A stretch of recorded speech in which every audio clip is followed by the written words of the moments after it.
Hello, I'm Mike Harlow. Hello, and I'm Tim Woodward. And welcome to Custard Creams. It's two Brits, a cup of tea, and the best of sport, music, films, TV, books, and everything else that we like. And this week, we're going to be looking at Top of the Pops.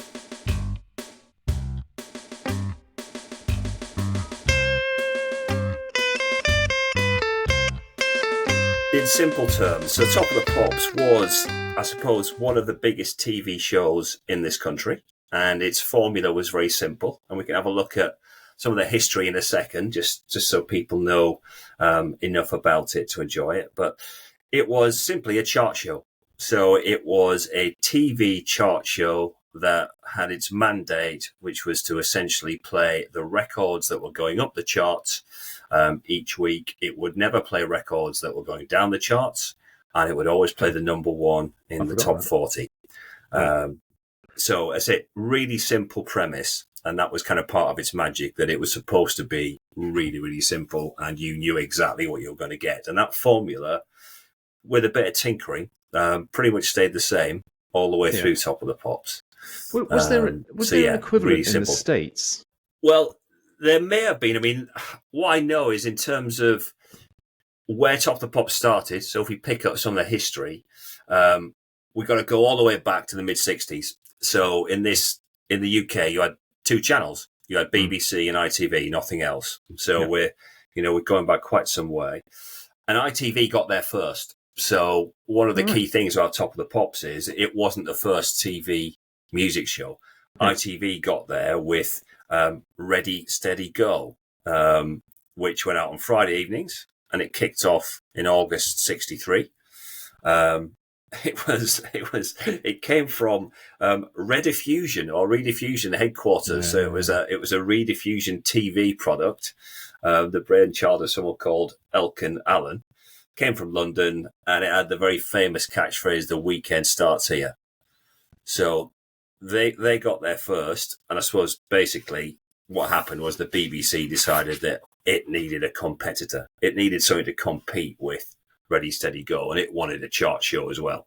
And in '64, they had a pilot, and that show was called the Teen and 20 Record Club.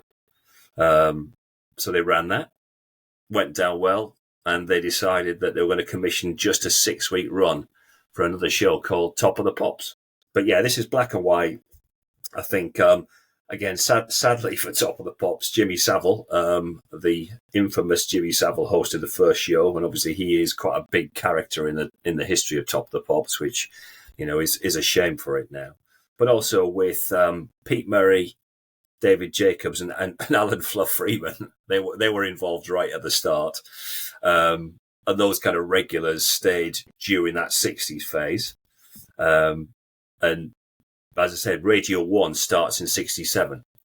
So really when Radio 1 starts in 1967, they start pushing in their radio presenters to front it, like Tony Blackburn, actually John Peel, Kenny Everett, people like that, with Freeman, were kind of the originals. Right from the start, the acts mimed on Top of the Pops. So the first shows, the acts didn't play live, they mimed. And they mimed until the Musicians Union kicked off about the fact they were miming on TV, because that was taking away jobs from musicians. So actually, it was the Musicians Union that said, no, if these acts are going to be on TV, they're going to be playing live and there's going to be jobs for musicians. BBC responds by bringing in the Top of the Pops Orchestra, which is probably something that we've heard of. It was still being used in the '70s, and the orchestra would play the hits live, and people would perform live. And actually, that was the reason why Manchester lost it, because the Manchester studio on Dickinson Road couldn't hold the Top of the Pops Orchestra, so they had to move to London. The very first song on that first episode in '64 was "I Want to Be Your Man" by the Rolling Stones. And, people like Dusty Springfield were on there with "I Only Want to Be With You." And actually the Beatles weren't on there, didn't appear, but they were on the play out, I think, or while the audience were dancing, basically with "She Loves You." instead of running for 6 weeks, it ran for, I think, 42 years. So it ran from 64 all the way up to the 30th of July 2006 when the last episode goes out.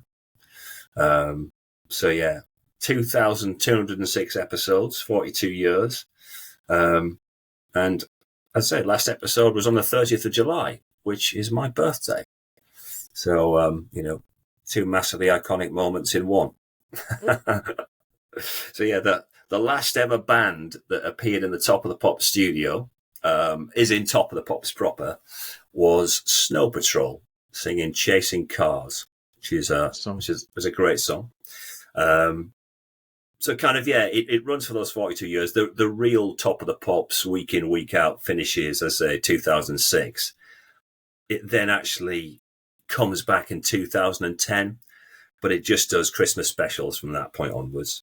And that continues on till 2016. So why do you think it was influential? And why do you think it waned? What was it about it that meant it sustained it so long? Because as you say, it was a very simple formula, so that there wasn't any sort of creative magic that's one person exerted that meant it was better than anything else. Was it just what it did? It was very simple, told you what was in the charts, and that was the thing that mattered. And why has that stopped mattering? Yeah, no, I think if we unpick all of those little bits, all of that's important. And I think, it's a cultural moment for the UK and for certainly people of a certain age. It was massively popular. So, the first thing in terms of its influence is it was unbelievably popular as a TV show. Probably, me and you would certainly remember it as big communal TV, as in, look, everyone watched Top of the Pops, particularly if you were a young person.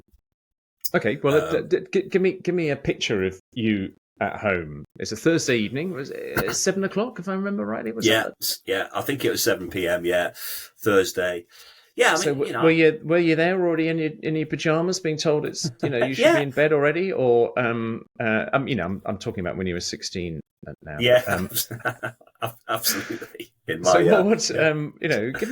the Woodward household and were you around somebody else's house? What was that? No, I probably a little bit later, but I think I always wanted to watch it myself because it was a really important show. I probably got a black and white TV, very, very early 80s, but it was a show that I always watched downstairs. So, so you had your own telly in your bedroom, just a clock that, because you were taking the mick out of me last time for being, the silver spoon, a posh boy. I never had a telly in my room. Yeah, I had a black and white Mitsubishi, but from about 1981, I reckon I got that TV. Right. But Top of the Pops was colourful. So, even though I don't think I ever sat down and thought, why am I going to watch this downstairs with the parents? But actually, the fact that it was colourful, it mattered. My mum and dad didn't like it, but they wouldn't turn it off. And I think that's another interesting aspect here, that it was enormously popular, even though parents professed to hate it, they still watched it.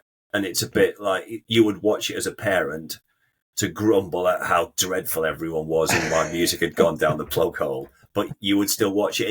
And parents must have known it was important to the kids, because I don't remember my parents ever saying, let's turn this off and put, I don't know, something on BBC Two or whatever.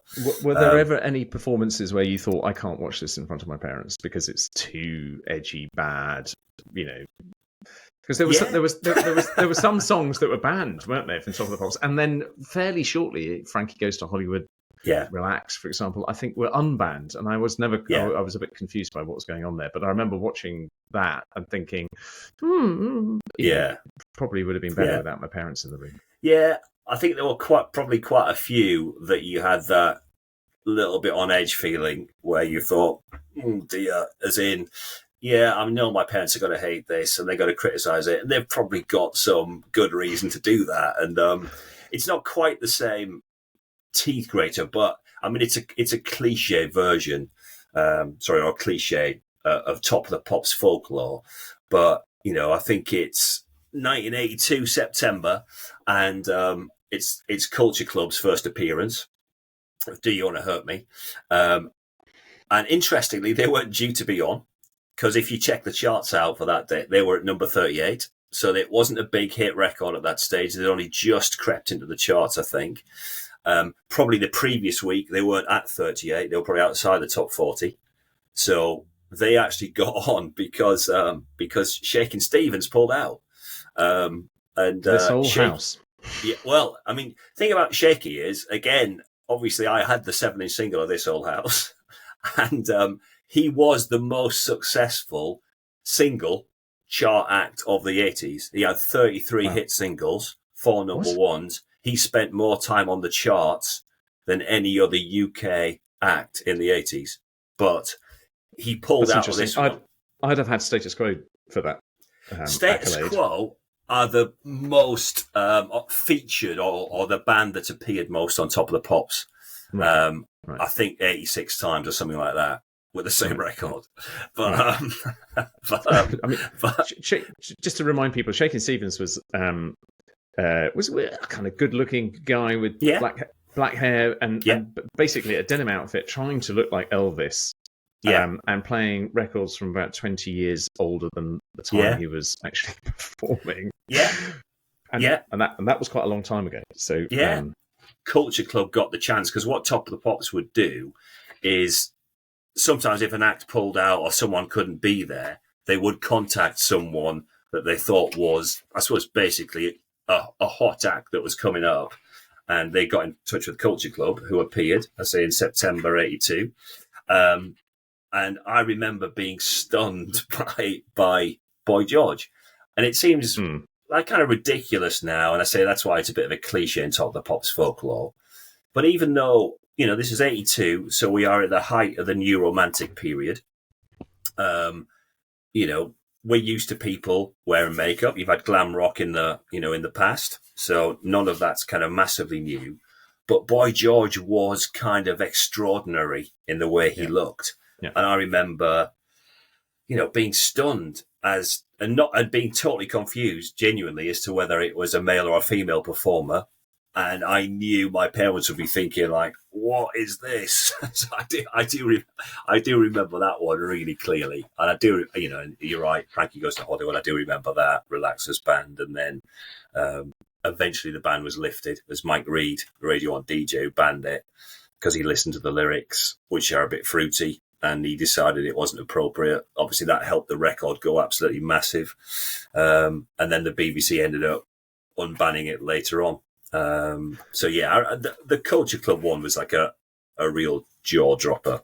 So it sounded like it had a real sort of algorithm to how they put it together. So the charts came out on a Tuesday. Yeah. The charts, just to because we still have charts today, don't we? But they're all a bit of a kind of mishmash of various statistics and downloads and plays on Spotify and all that sort of stuff and plays on radio. And I think actually towards the end of Top of the Pops, they started to take into account plays on radio too. Anyway, but it was really simple, wasn't it? Because you had singles, you had LPs. 12 inches came in. 12 inches just basically being long versions of singles. It was just the sum of the singles and the 12 inches, if I remember rightly. Gave you an order that was published on Tuesday lunchtime. Yeah. Then how did they put the program together from there? Because they had about kind of 24 hours to book the acts and stuff. Yeah, and I think what the other thing that might be a bit confusing about it as well, there'd be the Radio 1 chart show, which was Sunday. Yeah. So they'd do the Sunday chart show 5 till 7. And I suppose, depending on the sequencing of this, it would always be current. So Top of the Pops would always reflect the current chart listings. Yeah. They would have to book people really rapidly. And it was a really small studio, I think, because so much. Whenever you read about Top of the Pops, obviously people are desperate to be on it. They'd always say, but when you got there, it was tiny and the dressing rooms were pokey. And it was incredible how the BBC made it look glamorous and like it was a huge studio. And whereas they said, actually, it was a really small space. You were crammed in. the producers were quite brutal. You weren't treated massively well, particularly if you weren't a huge act. But obviously, it was still what people wanted to be on. It was the big show. And did it get the big acts? Did it get the what about the US acts and things? How did they get them? It was still, really, from the moment it took off, it was still the biggest show, or it was the biggest show. And I think that continued literally from the 60s until the 90s. So It was the program that the big US acts did want to be on. And again, if you want to be seen in the UK, if you want to perform in the UK and be seen, it was the one that mattered. And we can look at the competition in a second, but it was the one that mattered. And in the kind of the history books that have been published about Top of the Pops, a couple of us, and you read them, it was the one show that the big US acts, whether that's Diana Ross or who wanted to get on TV in the UK, they would want Top of the Pops because of its reach. And we said it was popular. I mean, it was massively popular. If you look at the kind of the numbers of people who are watching this, in its real peak in the 70s, I think it said you would be regularly getting in excess of 15 million viewers. 25% of the entire UK TV audience would watch Top of the Pops on a Thursday. I mean, if you just think about the reach that gives you if you're a US act or trying to break. I mean, it's cliches, but so many music biographies, people say went on Top of the Pops and, kind of my life changed. Culture clubs say that if they hadn't got on Top of the Pops, then Do You Really Want to Hurt Me might not be a hit, but it shot up the charts after that first appearance, and, it mattered. The world has moved on an awful lot since then. Let's just kind of remind ourselves of how you could listen to music. You had you had was the records. You had the radio, but what did you have in radio? You had for this sort of music, you had Radio 1. Yeah. I don't remember much else. I think when I was really young, I think things like you had local radio and you had independent local radio, but I don't remember. I think national local radio. Sorry, not national. National independent radio didn't come along like Capital until much later. No. And of course it was a bit circular, wasn't it? Their playlists were pretty much the charts. Yeah. So, you had to listen late into the evening to John Peel or Annie Nightingale in order to pick up something that was a bit off the beaten path. Yeah. And the only other thing was tapes, but of course the tapes were just albums if you bought them with a pre-record, or you recorded your own tapes, but you recorded them off the radio on a Sunday evening with a Walton cassette player, which the buttons were so stiff you had to basically stand on them to get them down, if I remember rightly, and the microphone, next to the radio, and hoping your dad didn't come in my case, going like, Michael, it's tea time. And like, oh, Dad, right in the middle of, whatever it is, Brothers in Arms or whatever it is you're trying to record. So,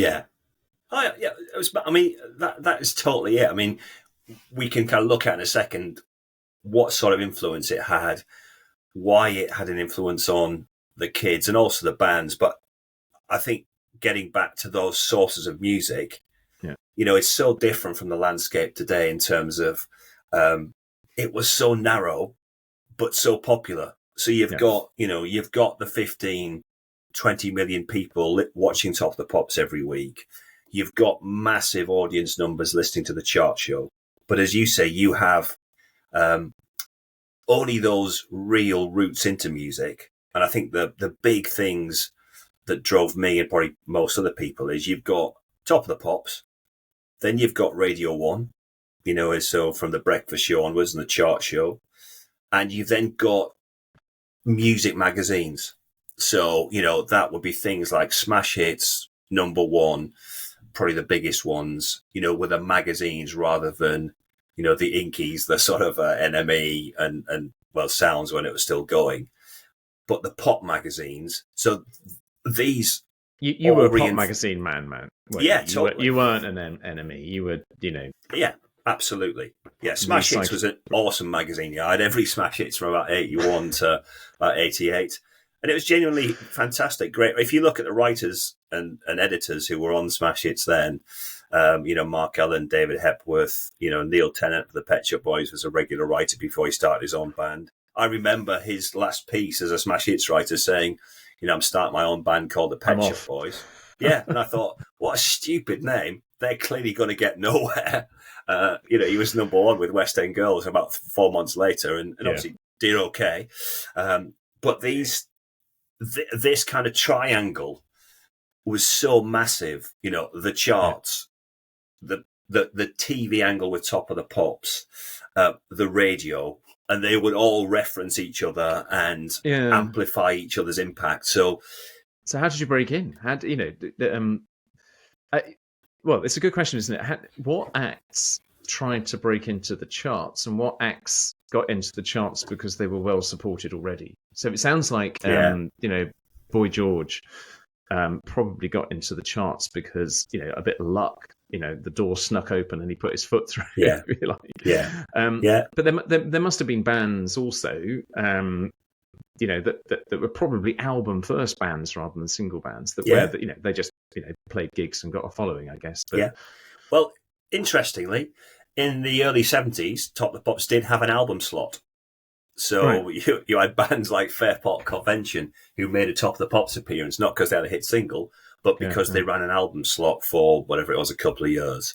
So, that was a way in. I mean, famously, Led Zeppelin never released a single, so they were never on Top of the Pops, but obviously A Whole Lot of Love was the Top of the Pops theme for 5 years. It was a cover version by someone called CCS. But it's from my perspective, it was the most famous theme, followed by kind of Yellow Pearl by Phil Lynott. Which was exactly. With the exploding pink vinyl record at the end.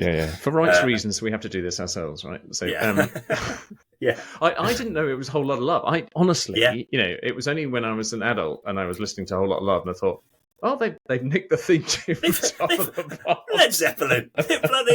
They've snaffled the Top of the Pops theme and sang over the top of it. I mean, that's really cheesy. I thought they had more credibility than that. But anyway. Yeah. Well, I didn't realise it was a cover either. So I realised it was. Well, eventually I realised it was a Zeppelin track. I didn't at the time, but then I didn't realise it was a cover of a Zeppelin track because I'd never listened to any Zeppelin records.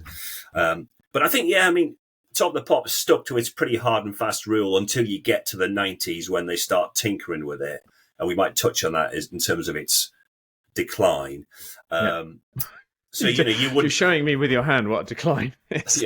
Just in case I didn't know. You wouldn't get on it if your record wasn't going up. But what they did do was, as we said, like the Culture Club one where Shaky pulls out, Wham's Young Guns was another one that got on a little bit of a whim. And I don't know if that was because someone pulled out, but I know that George Michael and Andrew Ridgeley said that, they got their break on Top of the Pops with Young Guns because of a fluke. I think they might have been outside the top 40. Oh, wow. Someone in the top of the Pops kind of production team had seen them, heard of them, knew of them. Yeah. And again, they had some time to fill. They got Wham down. And again, George Michael said that essentially was their career taken off. And that was their first single. So if that hadn't happened, then maybe no George Michael. I mean, I'm treading on eggshells here because I know he's frankly your hero, your deity. Perhaps he would have. He was good enough. Quality would have got there in the end. So what are your favourite memories? What are the ones that really stand out? And how much dry ice did they use? I would always watch it lying on the floor, kind of. Glass of milk and a chocolate digestive, which I've said before, was my kind of my go-to TV repose for absolute heaven. I've got Kate Bush, in Wuthering Heights, whirling her arms around, and just huge amounts of dry ice coming off the stage, which is extraordinary, really, because it was the one artist recently which was a crossover into my daughter's world because. Obviously, it being the theme tune to Stranger Things, and I was singing along because it was on the radio, and they said, "Well, how do you know this one?" Yeah. I'm like, oh, I'm going to enjoy this. Yeah. Let me tell you a story, girls. Yeah, exactly. And ABBA. I mean, Yeah. I remember the whole. You said there are certain things your family, didn't want to kind of join you in enjoying, but Yeah. ABBA was, Yeah. I remember the whole family going, "Oh, brilliant, ABBA!" Yeah. And it was one of those ones where even though my mum and dad were enjoying it, I did not enjoy it myself. So Yeah. that was Yeah. just very memorable. ABBA for me were kind of a guilty pleasure in that I would profess to have hated it at the time because Yeah. I was kind of a little mini sort of Sex Pistols punk rocker, but I always knew they were good. Even though I don't own any ABBA records, it was one of those things you just knew that it was good music. Odd ones would be things like 99 Red Balloons by Nina. 99 Luftballon, because it was German, wasn't it? Yeah, Nina. she was German. Yeah, she had hairy armpits, which of course is cool, but was unusual then. It was. I think the main topic of conversation at school the day after. But So what happened? Because this sounded like the almost, as I said before, I think an algorithm for success. Right? It was a formula that how could it not work given the focus, the echo chamber that was it, and smash hits, and the radio. What happened? When it started to introduce videos, was MTV the death of it, or because they lived side by side for quite some time? Yeah, didn't they did. I don't think MTV was by any means the death at Top of the Pops. I think if you look at the way it moved, as I said, we mentioned the competitors earlier, and Top of the Pops was so giant and so dominant. You did have some competitors. You might remember kind of things like Razzmatazz on ITV, which wasn't a bad one. It was kind of a guy called Malcolm Jerry ran that one. That ran for about 6 years. That could get up to about 6 million, which is pretty big. But then you had the Chart Show, which is the ITV kind of effectively video program Saturday mornings. Actually, I think it started on Channel 4, then moved to ITV. Stuff like Checkers Plays Pop, which was, featuring a couple of acts, but a game show, CD UK. Obviously, The Tube gets, a lot of mentions when it comes to competitors of Top of the Pops. But at the end of the day, The Tube had less than 1 million viewers week in, week out. So even, it was a different thing, wasn't it? Because I remember seeing Madonna, I think, in her first UK performance in The Tube, if I remember rightly. Yeah, it could well have been. It went a long way back, and so lived alongside the Top of the Pops for a long time. But it was more about live performance and slightly edgy chat, and it was a kind of entertainment show, really, wasn't it? Yeah. Music started to change. You had not only videos coming in, like you mentioned, MTV, which meant people could be exposed all around the world or get exposure all around the world without physically being there, which did make a difference to Top of the Pops. But I think you had the explosion of, house music, rap music, that really started to come through probably, early, mid 90s and got bigger and bigger and bigger from there. And these were acts that I suppose essentially didn't grow up with Top of the Pops. And I think if you think about its influence on bands, I think if you're 10 years old in 1964, that means you're going to be 20 in 74. You will have grown up where Top of the Pops is huge. That will have had a massive influence on you. And you can follow that through, if you're 10 in 74 and 84, again, you're going to be 20, you're going to be Spandau Ballet, you're going to be Duran Duran. You have grown up watching that mid-70s peak Top of the Pops with Bolan, Bowie, the glam rock. It was huge then. And all of these people watching that who came through in bands were massively influenced by Top of the Pops. And they wanted to be on Top of the Pops. That was the way it worked. So, there's a famous edition of Top of the Pops in July 72 where Bowie does Starman in his kind of Ziggy Stardust kind of period. And that's been referenced by kind of Gary Kemp, the songwriter in Spandau Ballet, Holly Johnson from Frankie, Ian McCulloch from Mecca and the Bunnymen, Gary Newman, Nick Rose from Duran Duran. All of these people refer to this in their biographies as like a as like a life-changing event. And those people go on wanting to be in bands, and they want to be on Top of the Pops because you get on Top of the Pops and you've made it because they remember being glued to it as kids. But that makes it even more extraordinary that it died, doesn't it? Because what you're saying is it had such a reputation, and had made so many reputations, that it was like a black hole. It just it sucked everything in, towards it. So anything that tried to compete couldn't compete, even if it did the same thing as Top of the Pops, because it wasn't Top of the Pops. So what changed? And well, again, I think what changed was the emergence of acts who hadn't grown up watching Top of the Pops. So if you think about those demographics, when you get to people who were, 10 by the time they hit the mid-90s, for example, and 20 in the early 2000s, they haven't had this exposure, this influence, this absolute burning desire to be on Top of the Pops, because they're starting to bridge, the very early age of digital music that followed on from CDs and other types of formats. They're starting to be heavily influenced by, as I said, by rap, by hip hop, by R&B, stuff coming out of America again that didn't have that Top of the Pops background. Also, what happens is Top of the Pops, I think, makes a number of errors because, it did start to lose a little bit of audience in the 90s. But they got stuck into a cycle of trying to kind of renew it. And they had, kind of resets in 91 and 95 where they started to require that acts had to sing live, for example.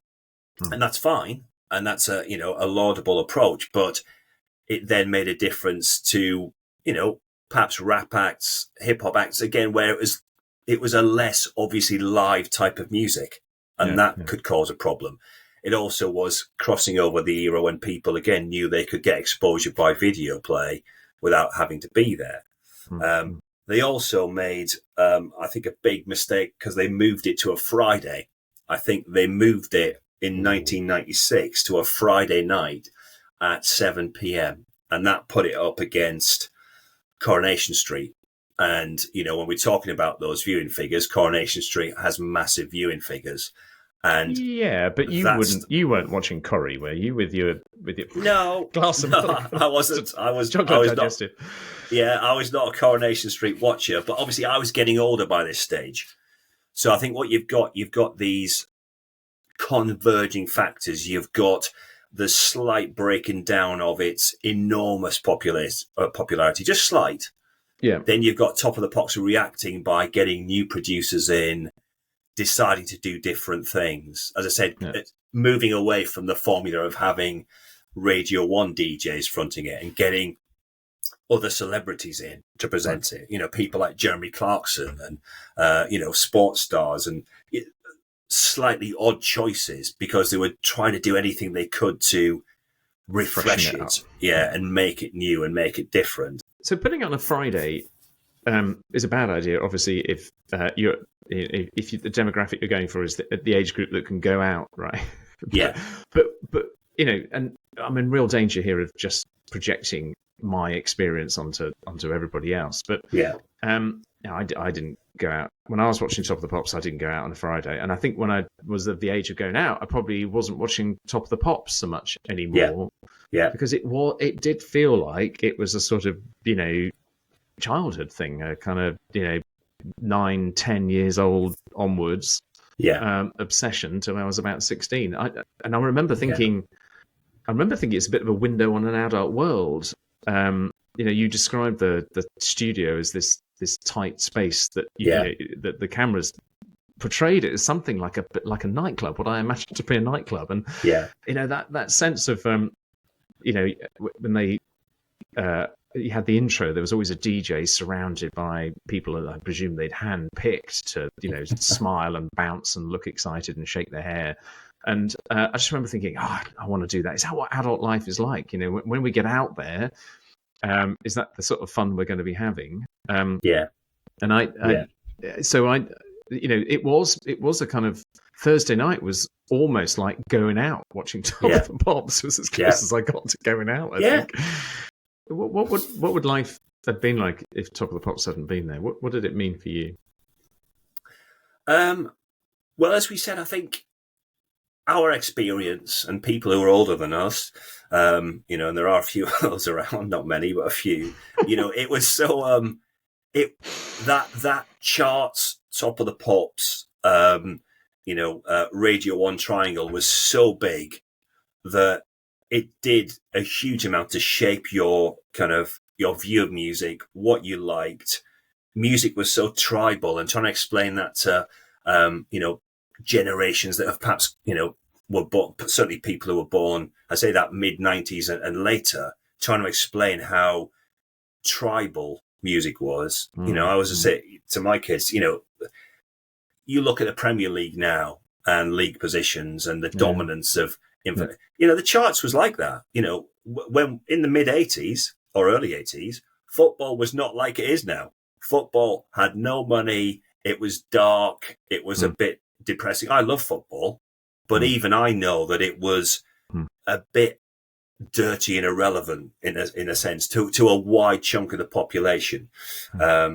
Whereas actually the charts mattered. People would be much more likely to know, the chart positions in that era than they would be, the positions in Division 1 of the Football League. Whereas totally opposite now.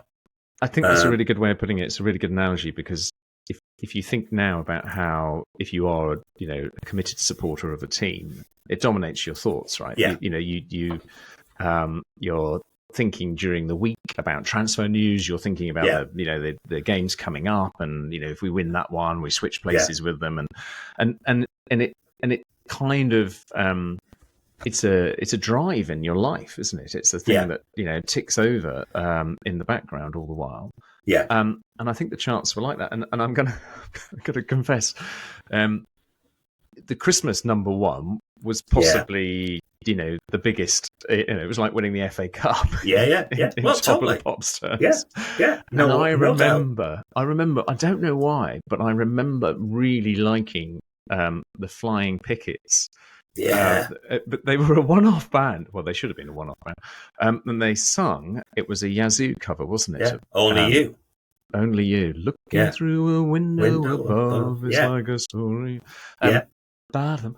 And they, I remember quite liking it, thinking it's very Christmassy, and just willing it to be number one. And I remember when it got to number one, it being in the back of the car, being driven to Asda, and punching the air. And that's a bit bizarre, isn't it? Yeah, but it mattered. And I think, I was talking to George, who's my kind of 16-year-old, 17-year-old now, in fact, who does listen to a lot of 80s music. He listens to modern music as well. But, look, probably no doubt through my influence, he has percolated down. But also kids today do have a much wider sample of music to draw from. They do dig back into other things as well as current things.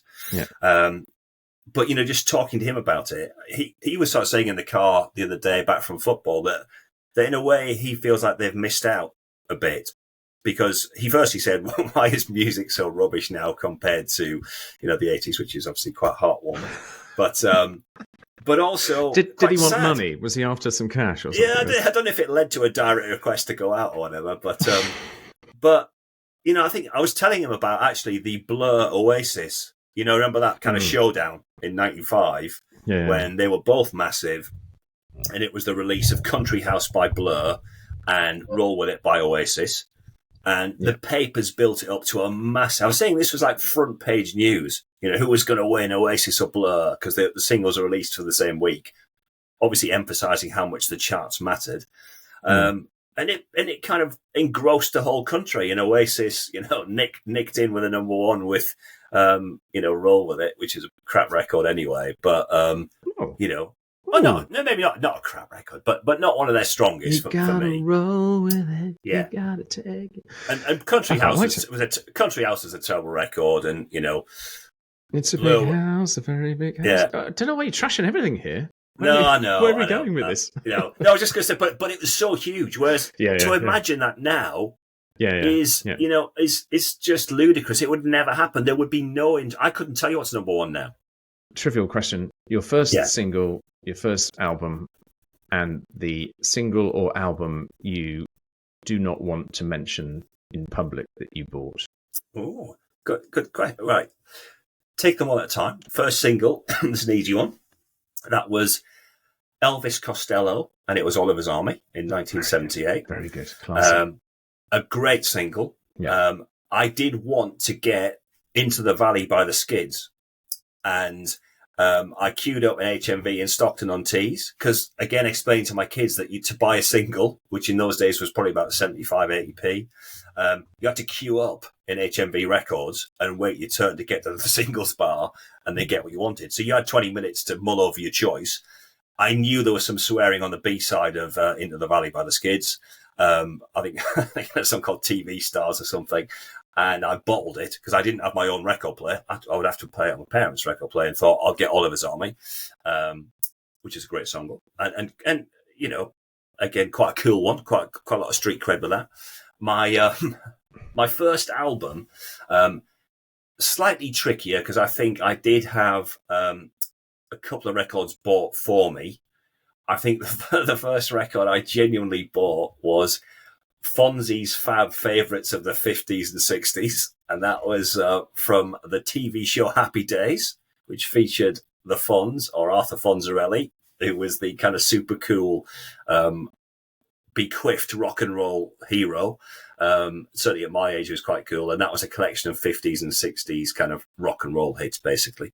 Not a cool record, but it was closely followed by, I think it was Teenage Glory by the Angelic Upstarts, which is heading off into quite dangerous punk territory, of probably not a massively savoury type either, but it was a bit cooler. So that was first single, first album. And you said what the third question was, the kind of the embarrassment factor, was it? Sort of. Yeah. But before we do, talking about embarrassment, I was fondled by the Fonz. Were you?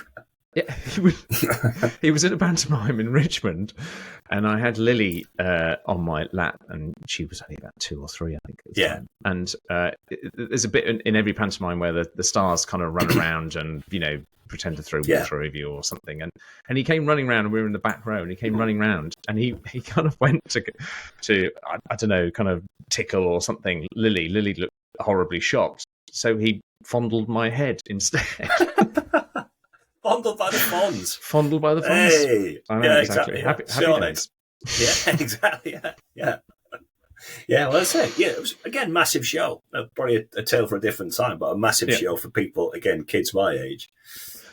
Embarrassment-wise, funnily enough, people would be astonished for me to say this. I don't have many records I'm embarrassed to have bought because I tended to buy the stuff I liked, which was embarrassing per se, because my mates are all into cool things in the 80s, like the Smiths and, edgier stuff, Floyd Coleman Commotions, the Cocteau Twins, Kate Bush.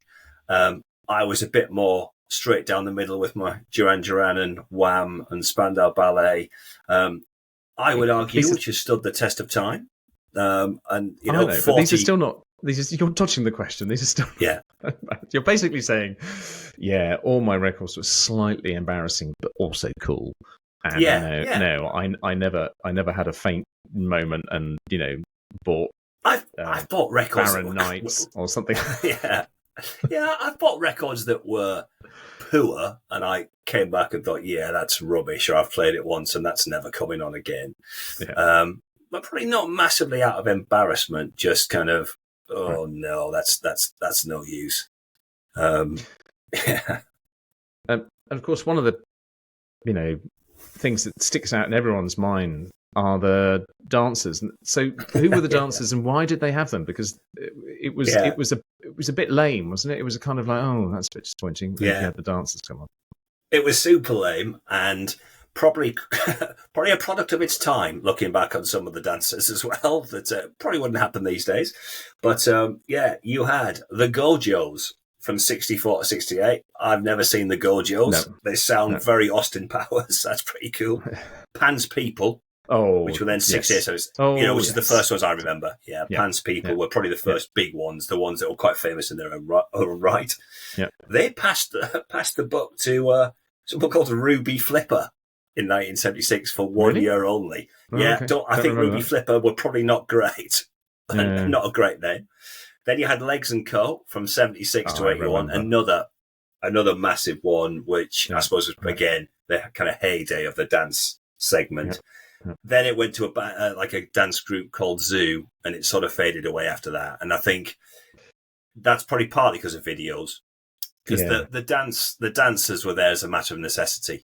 Yeah, When it was a filler, you weren't going to get, So like I said, first ever edition of Top of the Pops, Beatles, had She Loves You, but they weren't there, and they were playing over the dancers. So what they did was they used the dancers when the acts couldn't come, or maybe even cancelled quite late, or were on tour in the States and they couldn't get there. They danced and played the song over the background, and let's be blunt, they were quite attractive younger ladies who were good dancers, and it was kind of a segment for the dads by repute that dad might dislike Top of the Pops, but when Legs and Co were on, it was always worth a glance. So again, part of Top of the Pops folklore without a shadow of a doubt. What's the sort of abiding memory? Can you what's the one thing that in all the many years to come in your life you will always look back on and think, that was the epitome of Top of the Pops moments? Yeah, I think Top of the Pops was community TV. And I think if you were trying to summarize it, why it mattered, why it was such a huge cultural moment for the country, was the best example of communal TV watching that led to thousands of conversations the next day with all your friends, arguing about whether it was any good or not, and which band was useless, which band was great. But you knew it was part of a community experience, that everyone was watching this, and it really mattered. And I suppose ultimately that's what culture is. Culture is the trivial stuff that's really important. And I think Top of the Pops is one of the examples of, trivial stuff that was life-changing for a lot of people. And for a lot of musicians who came through and started their own bands, it was because of Top of the Pops. The power station that gave us the electricity of our youth. On that note, exactly. That's it, I think, for this episode. I'm going to be the one leading next time, and I'm going to be talking about something really different. I'm waiting for Tim's reaction to this because he doesn't know this, but I want to talk about esports, because I think that things done virtually, like sport, is it sport? Or concerts like ABBA Voyage, do have some real virtues. They are massive in ways that even I hadn't kind of really appreciated until I started reading into it. But is it real? Is it really part of life? Should we encourage it? So that's what we're going to talk about next time.